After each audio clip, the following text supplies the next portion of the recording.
Малгайтай чон. Шүн тоо томшгүй одод мяралцсан гэлэлзэж, үүлгүй тэнгэрийн зөөлөн өнгөтэй нийлж дэлгсэн одтой хөх магнах шиг харагдаж байв. Тэнгэрийн хаяатаа нийлэн замгарсан өргөн талыг том гэгчийн тунгалах сар гийгүүлж, ойр орчмын юм цөм тодорхой ажээ. Энэ тал нутаг хэсэг яваад л өндөр бишгүйгээр хэрчигдсэн боловч шөнийн цагт зах нь тэнгэрийн хаяа нийлэн замхарсан тул эндүүцсэн юм шиг харагдана. Сартай шөнө өргөн талд юм бүхэн өөрчлөгдөн их юм баг болж, бага юм их болж, холон юм ойр болж үзэгддэг ажээ. Иймд энэ нүд алдам өргөн талд харганы бут хүртэл сүглийж харлаад сүртэй харагдаж байхад борлог морь унаад задгай суман хатраагаар довтлохон яваад дамданд бүгэлзээд юр олигтой харагдахгүй байв. Дамдан хэдий 50 нас хүрсэн боловч морьныхоо жолоо цулбуурыг хямгадан барьж, цээжээ баг зэрэг бүхийж дөрөөн дээрээ босож зогсоод ирмэг борлогын усны урсгал шиг жирэлцэн хатраагаар намрын шөнийн сэрүүлэх сэрүүн салхийг сүрэн зүсэж явааг харахад өргөн талын эзэн нь дамднаас өөр хинч байж боломгүй санагдаж байлаа. Дамдан өглөө сумын захиргаан дээр очиж цахаалсан сонино аваад одоо гэртээ буцаж яваа энэ үжээ.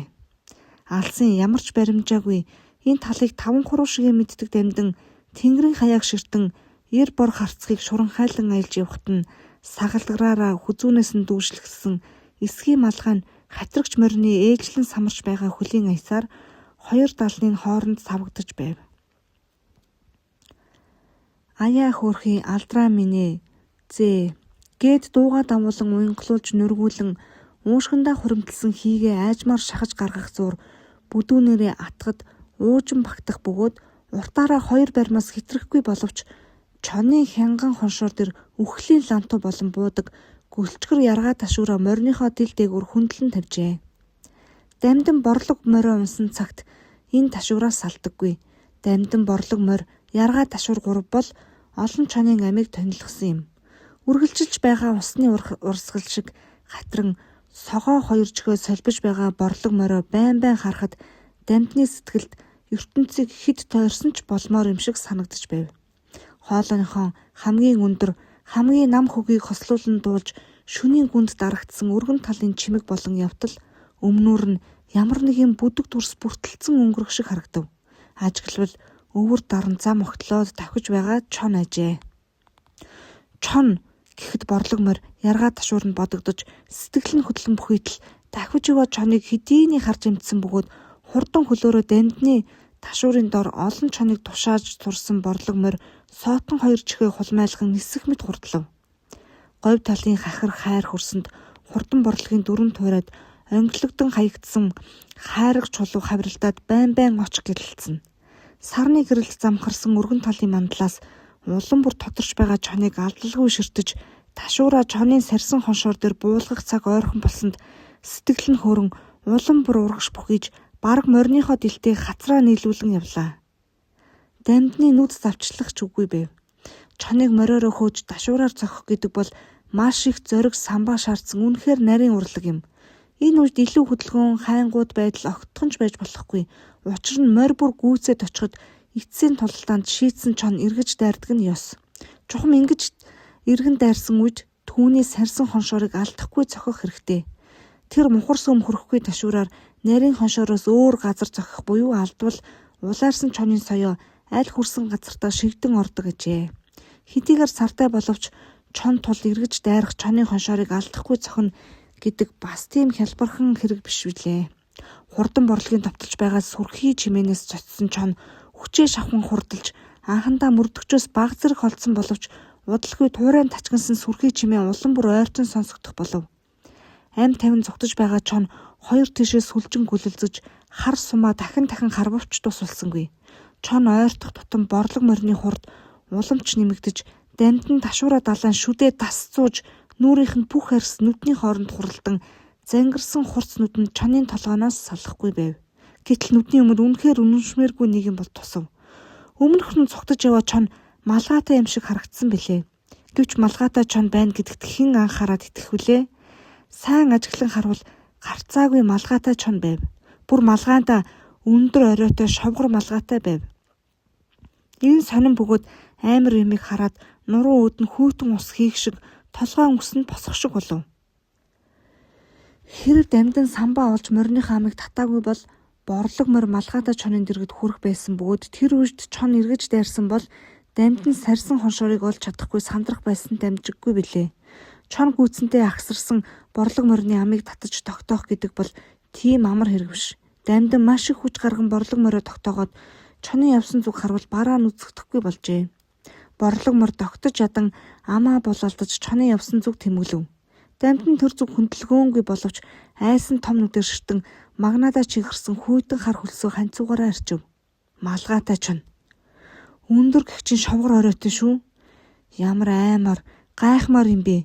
Би 50 гартал наслахтаа нилээд юм үтсэн, нилээд юм сонссон. Гэвч малгайтай чон байдаг тухай зүүдлээгүй.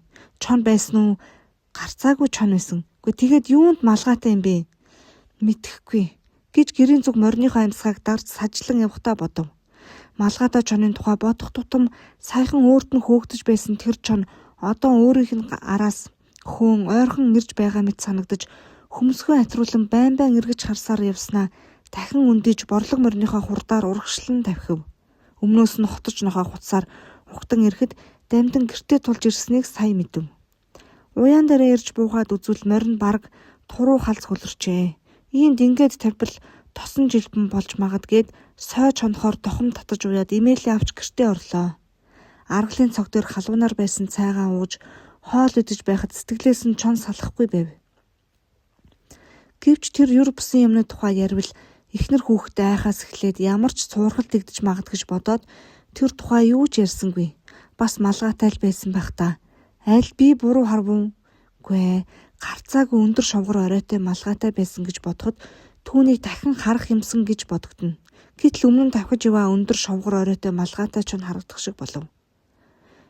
Чи чинь үргэсэн зэр шиг сэрвэлзээд хоолоош тавтаа идэж чадахгүй юу болчих вэ? Гэж дамдны юр бусын байдлыг ажиглаж амжсан боловч чухам яагаад тэгж байгааг нь мэдээгүй гэргээ цэцгийг асуусанд дамдан өөрийн байдлаас болж нууж байгаа зүйл нэлэрч магад болсныг мэдээд чиний нойр мөн нүдэнд л ингэж харагдаж байхгүй юу гэд инех дүр үзүүлв. Ингээд дамдан юр бусын тайван байдалд хүчлэн шилжиж хөдөлгөөн бүхнээ хянаж үг бүхнээ бодож ярддаг болжээ. Гэвч өндөр шовгор оройтой малгай өмсөн чон сэтгэлээс нь гарсангүй. Хөвтсөн боловч удтал унтаж чадсангүй. Бараг үүр цайхын үеж дуг хийсэн нь заримдаа торгон малгайтай, заримдаа хоргоо малгайтай, заримдаа бүр төмөр малгайтай чон хянган хоншороо атруулан хурц цагаан соёогоо ярзайлган ирээд ноцолдог гэх зэрэг яозгүй юм зүүдлээд тавтайж дуг хийж чадсангүй. Өглөө өөрийн гэгээтэй уралдан босож борлог морио чөдөрлөн тавиад цаагаан ууд судал саагалтын айлын аймар орж ирлээ. Аймар ямагт өглөөрт босдог заншилтай. Хамгаа сүрүүнд тооноор нутаг гарсан айлын цаг үргэлж бууддгийг хав ойрын уйлууд нь цүм мэддэг билээ. Энэ ч учраас түүнд утаа сахдаг өлөг төрлөх тунхуу мөрөгдөг тонжин бүх гэж хоч өгсөн байжээ. Цай буутахаар орж ирэхдээ элдэг буян нүгэл ярьж их л ихэмсгээр урт ирэхээр шажигнуулан хөнгөнтөл хихэрч ирдэг юм. Гэтэл энэ удаа тийм биш. Шал өөр байдалтай байв. Аймрын магнайн үрчлийг бүдүүн хуруу зэрэгцүүлсэн юм шиг тодроод царай нь ямар ч сүлдгүү болон цайж хавгнаж бэлцээсэн нүдэнд нь нулимс сэлгэнжээ. Бас улаан торхон баримтагтай том ном твэрсэн байв. Хүнийг ямар нэг юм хэлэхэд бузарчсан юм байлгүй дээ. Бартцтай байж л дээ. Сан тавиулчих, дайр хүншүүлчих. Дөрвөн гэлэнгийн гүнгэр гүншүүлбэл бүрд сайн гэх зэрэг ихэмсгээр нүдэ эргэлдүүлэн явдаг аймрын чичрэн тагтсан байдлыг хараад дамдын цэцэг хоёр бие рүүгээ харан жуумалтсан боловч аймарт түүнийг анзаарах сөхөө байсангүй. Аймар орж ирмэгцээ суусан ч үгүй, мэндээч мэдлэлцсэнгүй чичирч хахирсан сөөнг дугаар. Дамдан минь үүрэнгээгээ тусгын орчим би хүн болсоор нэг сүрхэн юм үзлээ гэж хэлээд огцомхон хөдөлгөөнөөр цочин эргэж үүд рүү харахад нь хөөргийн жижигхэн цагаан толботтой улаан шүрэн толгой шиг хамрынхын үзүүр татгнаж байв. Энэ үгийг сонсоод дамдан өнгөрсөн шөнийн явдал нь санагдаж өндөр шовгор оройтой малгайтай чон үзэгдэх шиг болов. Гэмч дамдан маш тайвнаар. За аймар суул да. Чи чинь юу болоод ингэж сандарчих вэ гэж асуусанд аймар суугч чадлагүй бололтой дөрвөн өчн мэдрэлгүй юм шиг чичирч байв. Суул да. Тэгээд ярэ гэж дамдны дахин хэлэхэд аймар хөгшин тэмээ мөсөн дээр хөвтөж байгаа юм шиг өвдөг дээрээ яг хийн сүхрэн суув. Түүний ингээд сүхрэн сууж байгааг харахад хүн биш, харин хотын цахад тавьсан мануухай шиг байв. Цэцэг инээдээ барьж чадахгүй болсон тул түргэн эргэж иргэнийхээ дэргэд очоод ямар нэг юм оролдов. Аймар бол бүх насаа хийд дээр сууж өнгөрүүлсэн бөгөөд бас ягчгүй гавж мяндагтан явсан билээ. 1937 онд хүрээ хийдээс гарч хөдөө ирээд өөрийн хамаатан болох нэгэн айлын хаяанд жижиг гэр барьж суудаг болсон. Аймар багтаа хонио хамт хариулж айлын дэлгэцтэй ааруулыг хамт хулгайлж айлын гэрийн тургыг хамт цоолж цоороор тогоотой сүг хөхөж өссөн нутгийнхаа дорж гэдэг хүүхэдтэй хошуу хэд дээр очиж Кившлам Бадарчинд хамт суудаг байжээ. Гэтэл дорж нь өвдөж өвчин нь хүндрээ дутлагүй хүний гарт оров. Нэгэн өдөр Багшлам Бадарч Аймарт нууцаар маш сүрхий зүйл айлтав. Аймарт эдгэрэх найдваргүй болсон доржийг Деважингийн оронд түргэн төрүүлэхийн тулд хүүрийн газар хаях хэрэгтэй гэж Бадарч багш зарлиг болсон билээ. Аймар энэ зарлигийг биелүүлэхэд татгалцсан. Гэвч Бадарч гэрээсээ хөөх аюулаар занал хийсэн тул Аймар аргагүй болж доржийг гүн шүн үүрээд явсан байжээ. Чи намайг гудамжинд юм уу? Хог дээр хаяач дээ. Тэгвэл сайн сэтгэлтэй хүмүүс аягт сайн өмг хоол өгч байгаад өхүүлэх байх гэж гуйсан юм. Аймар хариу дууралгүй явсаар байсан билээ. Учир нь Аймар доржийн хүслийг биелүүлж болохгүй байв. Бадарч лам явхад нь доржийг заавал хүүрийн газар хаях хэрэгтэй. Тэгэхгүй бол амьтан хүн мэдээд үг яриа гаргана. Хэрв хай гэсэн газар хаяхгүй, яриа шууган гаргавал өөдөө хайсан чулуу өөрөө чинь толгой дээр буун шүү гэж хэлсэн юм. Бас тэгээд доржийг хүүрийн газар хайж байгаа явдал бол хүчүүхэн ч нүгэл биш. Харин түүнийг түргэн Деважингийн оронд төрөхт нь тусалж байгаа хэрэг гэж Аймар ботсон билээ. Аймар минь бид хоёр нэг аягнаас хамт хоол идсэн өдөр олон, нэг дээлд хамт унтсан өдөрч олон шүү дээ. Чи намайг ингэж хээр золбин нохтын дунд хаях гэж явахын оронд үерхэж байснаа бодож хорвоо дээр бодож байдаг ганц хөгшгөн ихт минь ийм болоод байна гэж хэл хүрхийг бодооч.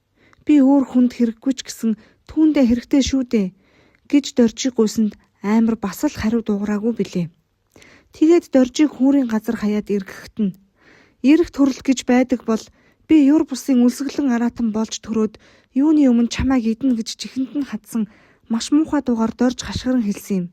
Энэ сүрхий дуу доржийн эцсийн дууч байсан байж магад юм. Энэ дуу Аймарын чихэнд хэдэн жилийн турш үргэлжлэн сонсогдсон.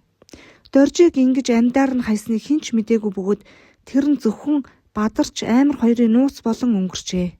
Харин доржин их нь хүрээн дээр сууж сайн лам болж толгой дээр нь ерөөл уншиж өгөх гээд чадаагүй хүүдэн тусалсан Аймарт их сайн байж байгаад үхсэн билээ. Аймар доржийг хайснаас хойш хэдэн жилийн турш хүрээ хідээс гарч чадалгүй нохой харсан ч хол тойрч явдаг болсноор барахгүй дорж ямар нэгэн хүчтэй араатан болж ирээд өөрийг нь дасчин идэв гэх зэрэг айгүй юм зүүдлээд унтч чаддгүй байв. Гэтэл он жил өнгөрч Аймарч гівш болов. Дорж ч ирсэнгүй. Аймарын сэтгэлч тайвширч зүүдлэх нь ховор болжээ. Гэвч алтан гэрлээ толгой дээрээ тавьж умтдгаа орхисонгүй. Чухам энэ алтан гэрэл нь доржийн аюулаас хамгаалж байна. Үүнээсээ салаагүй байсан цагт гайгүй гэж Аймар боддог байв.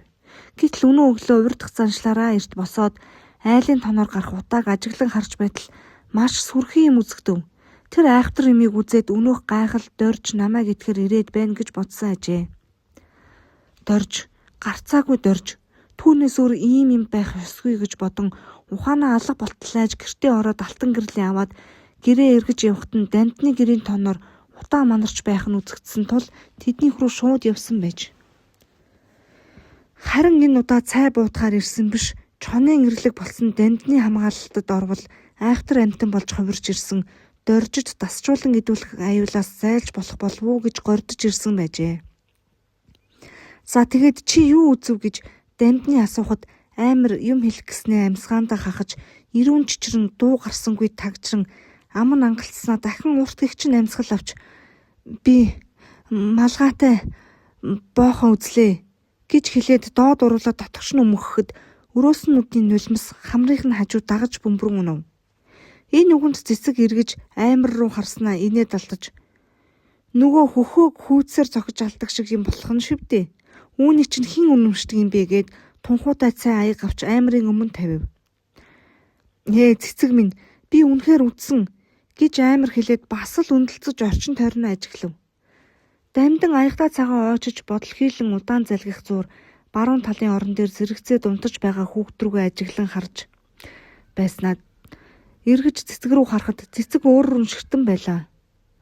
Урд шүн нэг чонтой тохиолдоод түүнийг хөөж гүйцэж очтол малгайтай юм шиг харагдсан.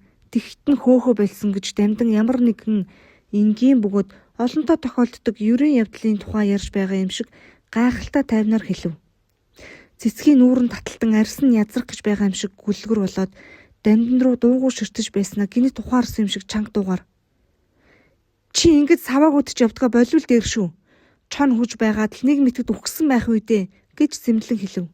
Ингэж байтал дамдны айлын хитрүү дорж орж ирлээ. Хитрүү дорж өнгөрсөн шүн адуу манаад гэртээж орсонгүй шууд дамдны дорж ирсэн юм. Хитрүү дорж зүүн талын орны өмнө сууж нүрээ ээлж хушууга чимхэн арчснаа. Дамднаа би өнөө өглөө малгайтай чон харлаа. Нээрэн шүү. Малгайн толгооноосоо дээш тохоо шахам өндрөгээд дахин нүр рүүгээ алгаараа арчснаа. Нээрэн яахаргүй үнэн шүү. Бас 2 урт бүчин салхинд намилзан хийсэж байсан гэхдээ бурхан минь 2 бүчтэй гинүү гэж амар бараг шивгэнэн асуухад хитрүү дорж аяг авч цай хийх зур. Тийм ээ 2 бүчтэй гэж цайгаа нэг том балгаж аваад сонсогчдыг ажиглан харснаа амандах цагаа залгиж хачин юм шүү. Гэвч үнэн би тоглоогүй гэв. Доржийг хаяхад тэр нь жижигхэн шовгортойгоо байсан нь амарт санагдаж доржийн нөгөө айхтар дуу чихэнд нь хадах шиг болов. Амар ухсгийн босоод дамдны бүр дэрэгт нь очоод сув. Лав чон үздэй гэж цэцгийн асуухад дамдин инээмсэглэх мэт болоод чонж осолдохгүй чон. Харин ямар учиртай юм бол гэв. Бурхан минь юу ч байж болно, хүн ч байж болно гэж амар хэлээд эргэж харснаа нурууга дамдинд бүр наад сув. Хитрүү дорж аягдаа цагаав тавьж нүдээ завчлан инээмсэглэнэ. Та нар бас харсан уу гэж асуусанд дамдин дуугарсангүй толгоогоо төгснө. Ойроос харвуу гэж асуув. Би 200 алхмаас харсан гэж хитрүү дорж хариулаад амар угтаж аваад гүтгэд айсангүй юу гэв. Юунаас найх юм бэ гэж хитрүү доржин хэлэхэд дуунд нь би чинь түүнээс байтугай юм үтсэн толгой гэсэн хэгжүүн өнгө илэрхий байв. Хүмүүс хэсэг зур чимээгүй болцгоов. Гэвч хүн бүхэн малгайтай чонын тухай бодож байлаа. Дамдин юм бодон тамхи татаж байв. Амар шалан дээр шидсэн бөмбөг шиг үнэлцэн сэрвэлзэж байв. Хитрүү дорж ажиггүй цай ууж малгайтай чонын тухай цааш юу гэж ярий даа гэж бодож байв. Цэцэг энэ гурвыг ээлжлэн харж хэн юу хэлэх бол гэдгийг урдч тааварлах гэсэн юм шиг гайхаж байв. Дамдин сорсон утаагаа үлээж гаргаад тулхны хон тавьсан банц дээр гаансаа тогшиж үнснийг нь унгаснаа хитрүү дорж руу харж энэ чоныг авлаа гэж хэтэл амар босон хараж болохгүй байх. Бурхан минь би л тгий гэж хэлээгүй шүү гэв. Заавал бурхан байх ёсгүй. Бас зүтгэр байж болно шүү дээ гэд хитрүү дорж амар руу харвал нүдэн бүлтгэн ганц ч үсгүй болсон халзан толгойн арьс хүртэл чичирч байв. Аамрын байдлыг хараад өөрийнх нь нэмж байгаа давс үнэхээр өндөр үнэтэй борлож байгаад зоригжин. Тэр чоны малгай нь орой дээрээ улаан залаатай юм байдаг шүү. Гэхдээ нь түүн рүү дамдин хэвцлэн харав. Хитрүү дорж мөрөө хавчин дайвалцснаа нүрээ ээлж үнэн шүү. Үнэн салхинд хийсэн сагалцж байхыг би харсан гэд аягтай цайгаа дахин авав. Хитрүү доржин энэ үгийг сонсоод аамрын царай хувхаа цайвар болов. Өглөө харахад амнаас нь цэнхруута багшран гарч байх шиг харагдсан гэж аамар ямар ч хүг аялгаагүй тасалдсан дугаар хэлэхэд хитрүү дорж дамдин руу харж тэр үнэн утаа гарахын хамт хаяа гал бадарч байдаг шүү. Зааман сони юм да.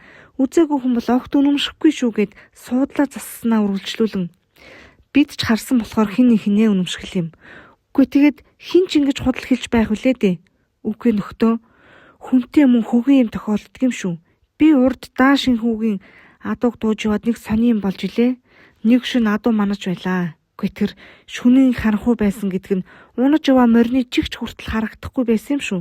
Гэтэл адуун дунд нэг цонхор мор цойлоод л орж ирлээ гэд хоосон болсон аягаа тавьж мод толгоогоо гаргаж дамдны өмнө байсан ууттай тамхинаас нэрж аваад тулганы сахад байсан галтай туцлаа сасааж сорсон утаагаа хамар амаараа зэрэг гаргаж за тэгэд би чинь тэр жавхалцсан цонхор морийг уургалаад авсан чинь Арайтай л гуд татуулчихсангүй. Түүний зүтгсэн гэдэг чинь хэлхийн арга алга.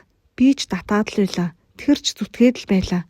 Гар задрах гэдэл байхад нь шүд зугаад л байж үлээ. Үүс цайхын үед арай гэж нэг тогтоохч болоод харсан чинь морь биш нөгөө бар гэдг нь байж билээ гэд инээмсэглснээ. Толгоогоо ганхуулан бүхнийг жартаа харж хоолоодоо хүд гэж бүр чанга инээв. Хитрүү дөржин яриаг хэн сонссонгүй бололтой. Дамдан хитрүү дөржин яриаг сонссонгүй. Харин түүний сэтгэл малгайтай чонын тухай бодолд эзлэгдээд байв. Амар хитрүү дөржин яриаг сонсох нь битгий хэл хаврын зэрэглээ шиг үргэлжлэн чичирч байгаа биеэ барьж чадахгүй байв. Харин хитрүү дөржин ярианы ихээр сэрж өндөгөө дуг яриаг бүрэн сонссон дамдны их хүү нүдээ гарынхаа араар арчаад та тийм харанхуйд барын цоохрыг нь хүртэл харсан гэж үү гэж асуухад яриаг нь сонссон нэг хүн гарсанд баярлсан хитрүү дөрж жуумалзан инээмсэглэнэ. Хүү минь ахынхын нүд ногоон болохоор шөнийн цагт игээл шар шуу харддаг юм шиг харддаг гэд ажигчгүй дахин цаа игалж авлаа. Та тэгээд тэр бараа яасан бэ? Яах юу байх вэ? Уурга мулталж аваад л шилбүрдж орхисон чинь умхамгүй арилж өгсөн юм. Ингээд хүмүүс хэсэг чимээгүй болсон билээ. Гэтэл тэр нам хүн байдлыг энэ чонын тухай галдангуйгаас асуувал лав нэгийг хэлэх байх гэсэн дамтны үг эвдэв. Удалгүй дамдан аймрын хамт борлог морио унаж яргаа ташуураа барин галдан өвгөнийх рүү явлаа. Харин хитрүү дөрж үдсэн сонин зүйлээ хүмүүс ярьж гайхуулахаар өөр зүг явжээ. Дамтантай яваагүй шалтгаан бол мэдээжийн хэрэг. Ядахтаа сүртэй хачир нэмэн чимэглэж ярихт нь саад болохгүй шүү дээ. Замдаа дамдан аймар хоёр ярьсан ч үгүй. Аймар 4 зүг 8 зохисыг ширтэн харж морин дээрээ бүндгнэн ам нь учир тоймгийг хөдөлж явлаа. Бодвол ямар нэгэн уншлаг уншиж өөрийн мэддэг бурхан бүхнээ тоочж малгайтай чонноос тойруулж өгөхийг гуйн юмсан бидзээ. Дамдан нүдэндээ торсон бүхнийг наривчлан харж авжээ. Тэр хоёрын хойноос сүсэг жав хатруулан ирэхэд нь ч мэдсэнгүй. Сүсэг жав бүр ард нь ирээд за аймаргүй гэтэл дор минь би чинь гэж аймар сөөсөн хоолгоо хихруулан байдаг хүчээрээ хашгирсанд зочсон морин гинт дугсгийв. Аймар мориноосоо сугаран хоцорч хондлоо руу тонхорцоглон унав. Түүний чарлсан дунд борлог морж бас зочин ухс хийсэн боловч дамдан жолоогоо чанга барьж явсан тул ойдсонгүй. Дамдан авч давхсан борлог морио тогтоохын хамт аймрын унаж явсан морийг барьж аваад эргэж хөдлөлгүй хэвтэж байгаа аймрын дэргэд ирэхэд сүсэг жав аймрын хажууд сүгдэн суугаад аймаргүй гавжгүй гэж дуудаад татаж байв. Дамдан аймарт мордогоо ойртох гэсэн болсонгүй. Борлог морь хамраа тачгнуулан үргээд ойртож өгсөнгүй. Дамдан бууж морио тушиж орхиод аймрын дэргэд очивол нүүр нь амьд хүний ярьсны өнгөгүй болоод хамрын үзүүр хүртэл цайрчээ. Бас нүд нь хөдөлгөөнгийг гүлгэнэж уруулан шазаан шүдгийн улаан буйлан нийл гарав. Морин дээрээ саллгүй барьж явсан алтан гэрэл судар унахт нь хол шидэгдээд боодол нь алдууран баримтгийн сэжүүр салхинд хийссэн байв. Дамдан хэсэг ажиглаж байснаа судсыг нь барьж үзээд амин гарчих чивдээ гэхэд юу гэж сүсэг жав маш чанга асуугаад босов. Үхчихсэн байна гэж дамдан алгуур бөгөөд тод хэлээд босоход ингээд талигаж болчихсон гэж үү гэж чичирхийлсэн хоолгоор сүсэг жав асуугаад залбирхсаар гидрэгээ ухрав. Аймрын тухай буцаж хэл хүргэх гэсээр нилээд саадсан тул үд өнгөрсөн хойно дамдан сүсэг жавын хамт галдан өвгөнийгэр точив. Галдан бол 70 гаруй насны бөгөөд олон далдарчсан анчин хүн юм. Дамдан сүсэг жав хоёр өвгөн галантай минь дамраа мэдлцэж суугаад цай эдээ болсны дараа "Гаавгай бид малхайтай чон үзлээ" гэд дамдан үдсэн сонссноо нэгдэнгүй ярив. Галдан өвгөн их л анхаарлаа чагнаж байснаа дамдны яриа дуусахад нүдэн эрмэн хэсэг бодол хэлснэ. Би энэ том юм уу гэж асуусанд сүсэг жав ухтан аваад би ч өөрөө хараагүй. Манай айлын гонгор хараад над хэлсэн юм. Урт нарийнх нь навтгар биштэй. Бас яг л хүн шиг хойд хөл дээрээ зогсож байна гинүлээ бурхан минь. Би чогдон гавжгүйгаас асуусан гавжгүй савдаг сахиус гэж байна. Шоогоо хайж үзээд өндөр хангааг дахих хэрэгтэй гэж хэлсэн. Бас өөрөө дахиж өгье гэсэн ойрын өдрүүдэд хамтарч тагцгаая. Би хувьяасаа нэг шилдэг эрэг хүхүүр айраг 2 том бяслаг хандивлна гэж бодож гэн гэж хэлв. Галтан тамхи татаж бодол болон сууснаа дамднаас "Гү тэгээд малгайтай л байсан биз дээ. Сони юм аа" гэж асуухт нь Гарцаагүй л өндөр шомгор оройтой малгайтай харагдсан гэж Дамдин хэлээд инээмсэглэв. Зөвхөн малгайтайгаар зогсохгүй өглөө хитрүү дөрж надад улаан залаатай бас гэрэл цацарсан ногоон жинстэй түүний хойно нь утга шиг юм харагдсан гэж хэлсэн шүү. Гээд сүсэг жав залбирч нүдээ гялцуулснаа аргагүй л лус савдаг байх гэж хэлв. Галдан сүсэг жавыг уттал ажиглаж байснаа инээмсэглэхэд сүсэг жав хитрүү дөрж үнэн гэж байдаг шүү гэхтэн худалч хүнд үнэн олоон хувхаа модонд яр олон гэж чи сонссон уу гэд галдан инээснэ. Би урд ноёныг дээлтэй чон гэж хэлээд 100 ташуурдуулж хар гэрт жил гаруй дөнгөтэй сууж билээ гэд хөнгөнүүлэн инэв. Нэмээд байвал нөгөө хоёр хар хэрэг 70 цагаан хэрэг болдог гэдэг шиг юм болно шүү. Орой болоход хэл мэддэгч болж магадгүй гэж Дамдны хэлэхэд галдан өвгөн сахлаа шавтран их л инэв. За тэр ч яах вэ? Чогтонгойг дахиж өгье гэсэн дээр нь өндөр хангааг гэж сүсэг жавын хэлэхэд нь галдан тасалж чогтон амтны хонь мал алуулж нэг сайн мах идэж хідэн төгрөг олъё гэж бодч л дээ. Гээд бас л хөнгнүүлэн инээхэд сүсэг жав. Та настай хүн байж юунд үргэлж ийм ярьж байдаг юм бэ? Гончиг сум минь. Алдс болно шүү гэхэд дуулсаар мэхлүүлсээр байгаад л ингэж ярьдаг болчихгүй юу? За тэр өндөр хангаач яамаа. Дамдин минь хідэн хүн олоод явцгаая. Би онд нь сууя гэж хэлэхэд сүсэг жавын нүд нь орой дээрээ гарч цочин ухсгийснэ. Бурхан минь битгий дэмээр саваагүй нохоос саранд хуцна гэхчээр авлах гэж их юм болж байгаад савдаг сахиус тогширвол бид та нартай ярина шүү гэхтэнд галдан өвгөн. Бид гэж хинбэ? Чогтон та хоёр уу? Саваагүй нохоос саранд хуцна гэж үг байдаг байхад бас тэмээ туйлаад тэнгэрт гарахгүй. Ямаа туйлаад янган эвдэхгүй гэж аятайхан зүүр үг байдаг юм шүү. Элдв цуурхалт тарааж ард олны амгалан байдлыг эвдвэл харин бидэнд ярих юм олдно шүү гэд сүсэг жав руу харахтана. За би л явж чадахгүй гэж бараг шивгэнэн хэлв. Ингээд галдан морио авчруулахаар ачгүйгээ явуулж өөрөө гоц дээр буу сумаа бэлтгэв. Тэгээд юмаа зэхэж гүйцээд Дамдин чи буутаа яваа юу гэхтэн. Би борлог мортойгоо яваа л да. Урд чинь уйж хоноод өнөөдөр чухмал нэг явдаг дээрээ байна гэж Дамдин хэлээд инээмсэглэв. Ингээд Дамдин галдан өвгөнд аймрын тухай ярьж өгсөнд "Гүм ялимгүй амтнаа.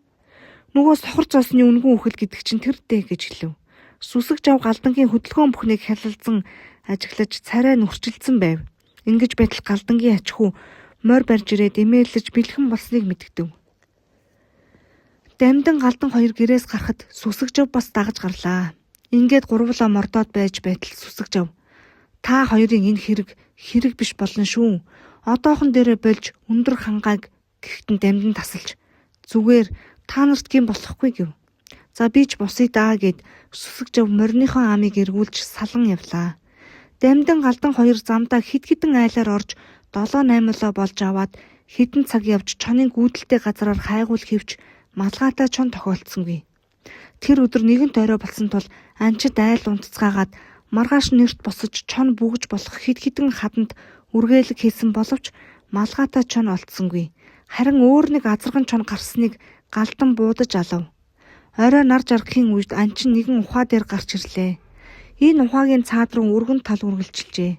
Шингэж байгаа нарны гэрэл өргөн талыг ташуу гийгүүлээд туссан бүхнээсээ нурган харж гэлбэлцэн солонголж байв. Энэ солонголсон түмэн өнгөний дотор нарны гэрэлд алт шиг шаргалтсан өвсний толгой намуухан салхинд найгаж байгаад нь алтан утас жирвэлзэн байгаа юм шиг харагдчих байлаа. Анчид ухаа дээр морьныхоо амийг татан цогсожгоож тал бүрээ сарвчлан ажиглав. Гэтэл га авгай нарны доогоор гялалцсан мэлтгэнсэн өргөн тал руу долоовор хуруугаараа зааж "Хүүхэд минь нүд сайтаагаараа хараач, тэнд хоёр морьтой хүн нэг юмтай хөөцөлтөд байх шиг байна" гэхтэн тэр зүг рүү ажиглан харлаа. Өргөн талын дунд хоёр морьтой хүн ямар нэг юмыг хөөж байгаа бололтой хөрөөдөн тавхиж байгаа нь хүнд харагдав. "Тийшээ явъя да" гэсэнд Дамдны үгийг бүгд зөвшөөрөн тавхицгаав. Удалгүй ойртон очвол хоёр морьтой хүн нэг чоныг учир таймгүй хөөж байв. Түрүүлж явсан Дамдин морьныхоо амийг татан цогсоход бүгд дэрэгдэн ирж согсов. Анчид янз бүрийн бууга наранд гэлбэлзүүлэн мөрнөөсөө мултлан авлаа.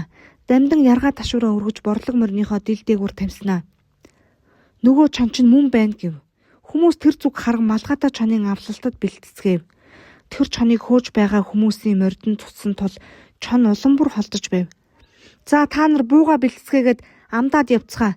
Би хойноос нь хөдлөе. Болбол цогчхий гэж хэлээд дамдин дөрөөн дээр өндийхөд борлог морь хаалтаа тэлэв татсан хүчтэй урсгал шиг жирэлцэн алга болов. Удалгүй хоёр хүн дойртон очивол тэр хоёрын нэг нь сумын эвлэлийн үрийн дарга төмөр, нөгөө нь галдангийн хүү чулуун байв. Дамдин тэр хоёрын дэрэгдүр харвсан шум шиг өнгөрөхөд араас нь "Дамдангай, битгий агараа цаадах чинь малгайтай юм шүү" гэж төмөр хашгирав. Дамдин явуут дундаа "Мэднэ" гэж хашгираад чоны хойноос мөрдөн нүц халгалгүй давхив. Хагас өдөр шахам хоёр морьтой хүнд хөөгдөөд арай хийж хагцсан ядаж байсан чон араас нь борлог морины тогшин чимээ сонсогдоход эцсийн хүчээр шавхан харайсан боловч тус болсонгүй. Хөөгдөж ядарсан чоныг байтугай хитрээсээ босоод цугцсан чоныг удалгүй гүйцэтгэг хурдан борлог морь чононд улам ойрцсоор байв. Завсар зайгүй үргэлжлэн тачгансан чимээнээс сүрчсэн чон гүлэлцэн эргэж харахад хурдан борлогын цойлж байгаа хөл нь хаач зайлж болохгүй их мөрний хөвөн хөөсөрсөөр ирж байгаа үерийн ус шиг байсан биз. Наранд гялалзаж байгаа борлог морины нүд толгой руу нь яаж зай авч цавч салахгүй ширтсэн дамдны нүд тэр чононд дөрвөн том гал мэт харагдсан биз. Дамдан яргаа ташуураа өргөн амаа ангаан бүхийж явхад үхэл нь хэдхэн секундын хойно болсон чоны толгойноос өөр юм түүнд харагдсангүй. Борлог морь чоны буруу талаар наалдан шургаад ирэхэд үхэхдээ өхөр буугаа гихчээр шийтсэн чон хоромхон зур иргэн дамдны өвдөх рүү өсрөн халтав. Гэвч яргаа ташуур сансан хоншоорт нь тан хийтэл бууж чон өндөр дээрээс шидэгдсэн бөөн юм шиг питхийн унав. Дамдан хүчиндээ цааш тавхсан борлог морио тогтоож аваад эргэж чонын дэргэд ирэхэд чон бүр үхээд байлаа. Дамдан буугаад чоноо үзэж байтал хүмүүс цувралдан ирлээ. Бүгд чонын толгой дээр малгай болон харагдаж байсан зүйлийг барилан үзэсгээж илгээ хөштөл инээлдэв. "За хүүхэд минь мордцгоё. Үүнийг чинь олонд үзүүлж чогтны тархан хоньны маханд дуртай амыг нь цойчилж үзье" гэж инээ хэлээд галдан өвгнийг мордоход чоноо авч бүгдээрээ мордлоо. Үүнээс 3 жил өнгөрсөний хойно буюу 1942 оны 100 тэр сумын ардууд хүн төрлөختний зол жаргал эрх чөлөөний төлөө фашизмын яргачдтай хүнд хүчир дайныг нүүрэлтэн хийж нийлэнхий баатарлаг үйлээр даяар олныг багтуулж байсан зөвлөлтийн айрамд морд бэлгэлэх болжээ. Фронтод өгөх мордыг хүлээн авах комиссээр дамдан хурдан борлог морио хөтөлж ирэв.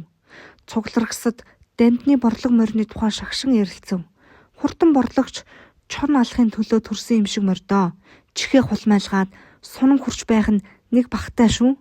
Борлог морийг шагшин магтаж байгаа хүмүүсийн яриаг сонирхон сонсож байсан комиссийн дарга "Дамдангай, танай морь чинь чон гүйцэтгэх юм уу?" гэж асуухад "Малгайтай, малгайгүй 50 гаруй чоныг би энэ борлог мориор хөөж алсан юм" гэж дамдан хэлээд инээмсэглэхэд "Малгайтай чоноо" гэж комиссийн дарга бүр сонирхон асуув.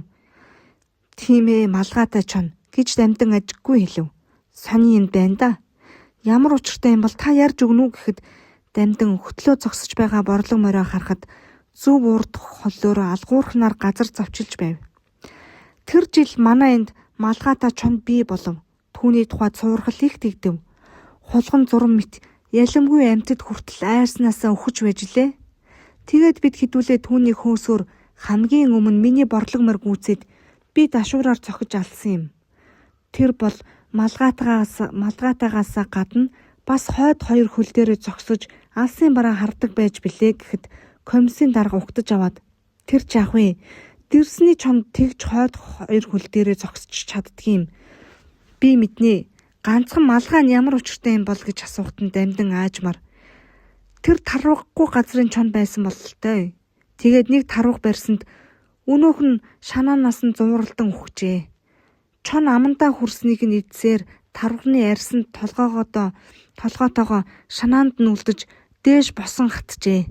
Ингээд л холоос харахад шовгор малгайтай юм шиг байсан юм" гэхэд сонсогчид их л хөвгчлөлтэй инээлдэв.